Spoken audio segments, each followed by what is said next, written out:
Have you ever dreamed of your golden years being filled with peace, joy, and freedom? Imagine waking up in the morning with no urgent chores waiting, sipping tea on your porch, spending your days the way you want, walking in the park, tending a garden, or simply chatting with old friends. That's the life many of us picture when we think about retirement. But sometimes, out of love, habit, or even a little pressure, we choose to live with our grown-up children. And often, what starts with good intentions quietly turns into something we never expected. Today, I want to talk to you about something important, something that could completely change how you experience your later years. It's about why living too closely with your children might not bring the happiness you hope for, but instead could invite stress, resentment, and even heartache into your life. I know this isn't an easy topic, but it's one that matters deeply because your happiness matters. In this video, we're going to explore why keeping a little distance after your children grow up might just be the greatest gift you can give yourself, and even to them. Let me start by saying, wanting to be near your children is completely natural. After all, we spent decades raising them, worrying about them, sacrificing for them. It's only human to want to stay close. But here's the reality. Times have changed. Families today are different from when we were younger. Life moves faster, expectations have shifted, and even though our love stays the same, the way we live together sometimes simply doesn't fit anymore. When you move in with your children, especially after retirement, the boundaries that once separated parent and child can start to blur. At first, everyone is happy. You feel useful, they feel grateful, and there's laughter around the dinner table. But slowly, almost imperceptibly, the balance shifts. One day you might find yourself folding their laundry. Another day, you're helping to babysit the grandchildren again. Before you realize it, the life you had dreamed of, those peaceful afternoons, that long-awaited freedom, has been quietly replaced by endless responsibilities. One of the most heartbreaking things I hear from people our age is this: I thought I would rest after 60, but now I'm busier than ever and no one even seems to notice. That feeling, my friend, is not something you deserve. You've earned your time. You've earned your peace. Living too closely with your children can quietly take that away, piece by piece, until one day you hardly recognize your own life. And it's not just about being busy. It's about dignity. When we live under the same roof, it's easy for old patterns to return. Suddenly, you're no longer seen as a wise elder with a life of your own. You're once again seen as mom or dad, who's always available, always ready to help. Your needs, your dreams, your plans, they shrink into the background, overshadowed by the daily needs of the younger family. This shift isn't usually intentional or cruel. It just happens. Life gets busy, and before anyone realizes it, the respect, the boundaries, the independence, you lose them. Worse yet, living together too closely can open the door to resentment. Small things, a forgotten thank you, a careless word, a moment of impatience, can grow into deep wounds when there's no space to breathe. In our desire to help, we sometimes end up feeling unappreciated, invisible, even burdensome. And our children, while grateful in their hearts, might begin to feel suffocated by the constant presence of a parent in their home. Love turns heavy. Relationships strain. And what was meant to be a haven of family warmth slowly turns into a place of quiet sadness. I know this sounds heavy, but here's the good news. It doesn't have to be this way. You have the power to shape your later years into exactly what you want them to be. It starts with one simple, powerful choice: choosing to live your own life, on your own terms, with a healthy, respectful distance between yourself and your children. Choosing not to live with your children doesn't mean you love them any less. In fact, it often means you love them and yourself even more. It's a recognition that every generation needs its own space to grow, to make mistakes, to build a life. It's understanding that your role now is not to manage their daily affairs, but to be a wise, loving presence who cheers them on from just the right distance. When you choose to live independently, you protect the warmth in your relationship. Visits become special occasions filled with laughter and connection. Phone calls are treasured moments rather than daily negotiations about chores, groceries, and babysitting schedules. You give your children the opportunity to truly appreciate you, to look forward to seeing you, to value your wisdom and your company instead of taking it for granted. And most importantly, you give yourself the gift of living the life you've earned. A life where your mornings are yours, where you decide how you spend your time, where you can chase the dreams you may have put on hold for decades. Maybe you'll take up painting, learn to dance again, volunteer for a cause that lights up your heart. Maybe you'll finally travel to those places you used to only dream about. Or maybe simply you'll sit by a window with a cup of tea and feel the quiet satisfaction of a day spent exactly as you chose. Living apart doesn't mean living alone. It means living free. It means having relationships that are based on love, not obligation.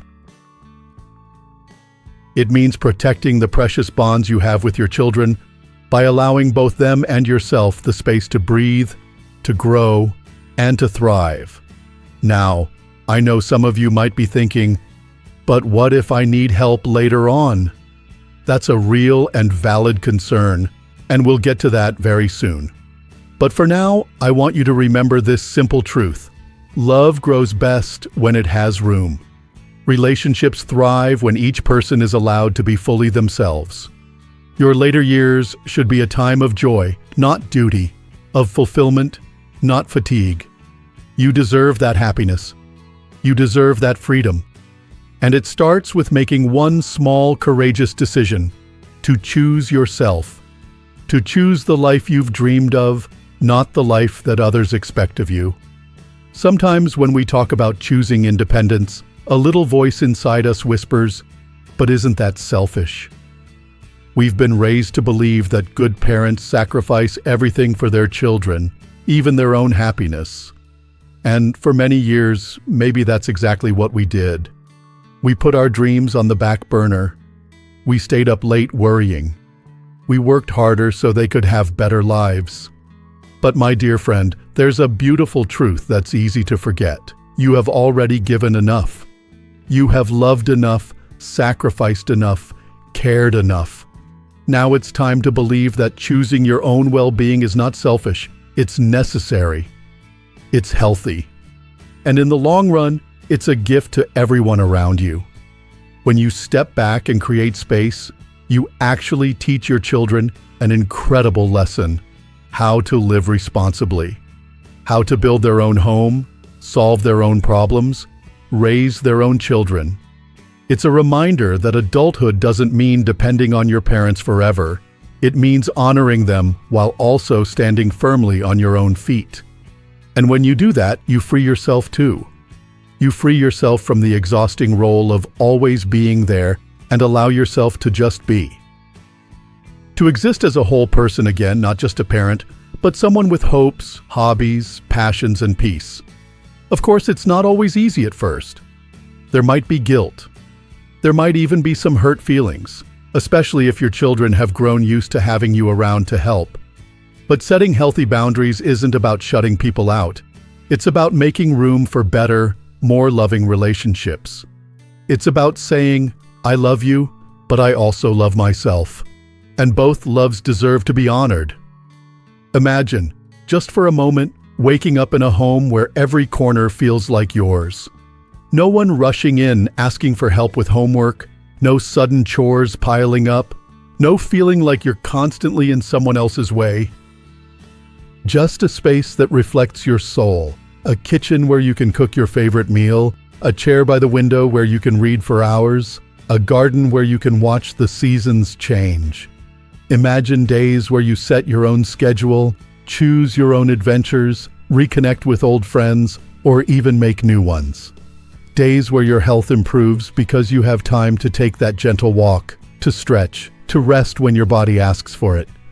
Days where your mind feels lighter because you're no longer carrying the invisible weight of trying to meet everyone else's needs first. This kind of life isn't just possible. It's waiting for you. All it takes is the courage to step toward it, one small decision at a time. One important thing to remember when creating this space for yourself is to stay connected, but not entangled. It's still important to call your children, visit them, share holidays, and celebrate special occasions together. But there's a difference between visiting and living together. Visits allow everyone to bring their best selves. Living together without clear boundaries often brings out tensions that neither side wanted or intended. You see, when people live under the same roof, it's almost inevitable that little disagreements will arise over food, over schedules, over parenting styles. And those little disagreements, if left unattended, can quietly chip away at the deep love that binds a family. It's far better to protect that love by keeping enough distance to allow respect, gratitude, and affection to flourish. You might wonder, but what if they really want me to stay? What if they insist? Sometimes children, out of love or guilt, might urge you to live with them. They might say, "We'll take care of you," or "It'll be easier if you're here." Their intentions are good, but remember, being available doesn't always equal being happy. Your happiness matters just as much as theirs. And the truth is, deep down, most children respect parents who set healthy boundaries. They admire parents who live vibrant, independent lives. It shows them that aging isn't about shrinking into a corner. It's about living boldly, gracefully, and fully until the very end. Choosing to live independently isn't just a personal decision.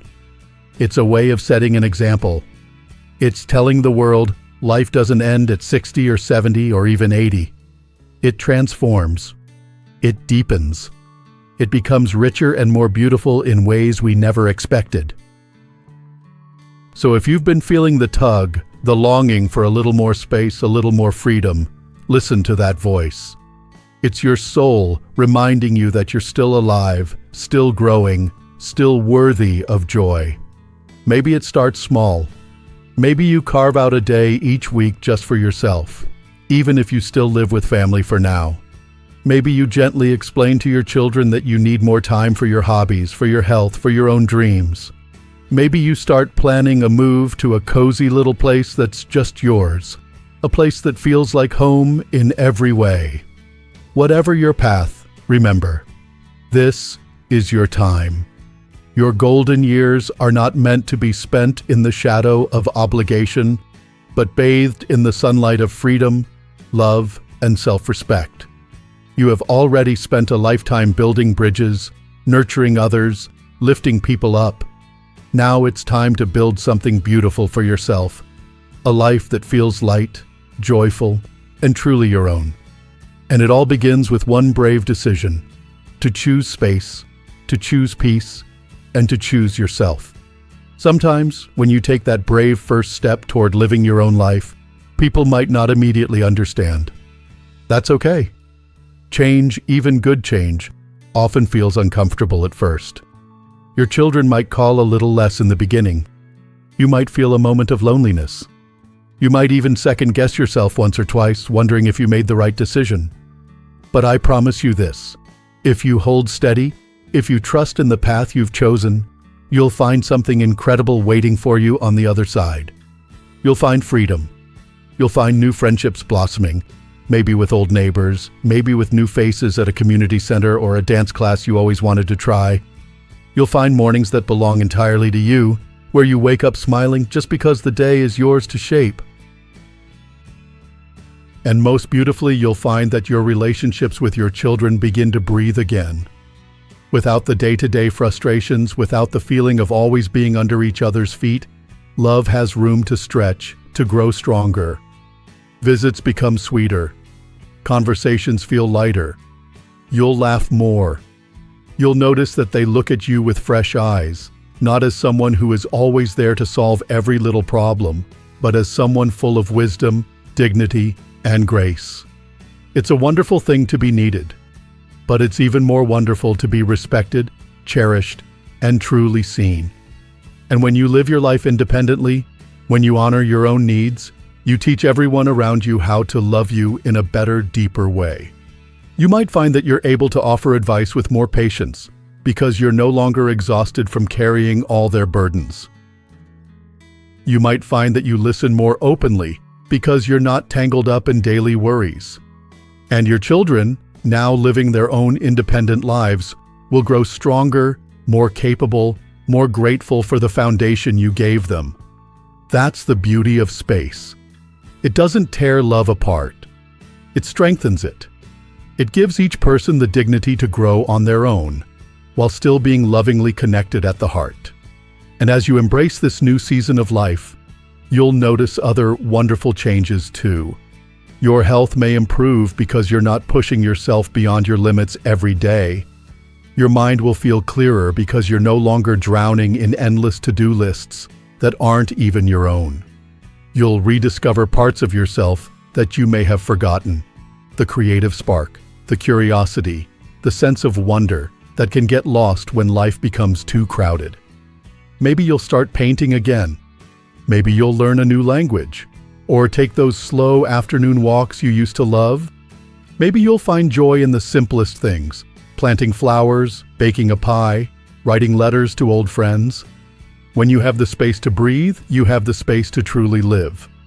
And isn't that what these years are supposed to be about? Living, not just existing, not just helping others live their dreams, but finally living your own. You see, life after 60, after 70, even after 80, it isn't about winding down. It's about blossoming into the fullest, most vibrant version of yourself. You've earned it. You've paid your dues 100 times over. Now it's your turn to reap the rewards. So if you're sitting here listening, feeling that small stirring in your heart, I want you to know, you're not alone. Many of us grew up believing that good parents must always be there, must always sacrifice. But times have changed, and so must we. Good parents raise strong, independent children. And wise elders know that love doesn't mean losing yourself. It means showing up as your truest, happiest self and inspiring others to do the same. You don't have to apologize for wanting a peaceful life. You don't have to explain yourself for choosing joy. You don't have to feel guilty for setting healthy boundaries. Your life belongs to you, and no one else. And when you live your truth with grace and kindness, you give everyone around you permission to do the same. You show your children that life can be joyful at every age. You show your friends that it's never too late to dream a new dream. You show yourself that happiness is not a gift you wait for. It's a choice you make. So today, I invite you to choose yourself, to choose freedom, to choose the life you've always imagined. Take that walk under the golden afternoon sun. Call that old friend you haven't spoken to in years. Plant a tiny seed in the garden and watch it bloom. Dance slowly in the living room when no one is watching. Laugh loudly. Love deeply. Live fully. You don't owe anyone your golden years. They belong to you. Let them shine as brightly as you do. And if you ever start to doubt, just remember, you are not being selfish. You are honoring a lifetime of love and sacrifice by finally giving yourself the gift of peace. And there is no greater act of wisdom, courage, or love than that. Thank you for spending this time with me today. If this message touched your heart, I'd love to hear your thoughts in the comments below. Share your story, share your dreams, and let's keep inspiring each other to live boldly and beautifully at every stage of life. If you found this video helpful, please give it a like, and don't forget to subscribe for more encouragement, advice, and heartfelt conversations. Until next time, stay strong, stay joyful, and always remember, the best is yet to come.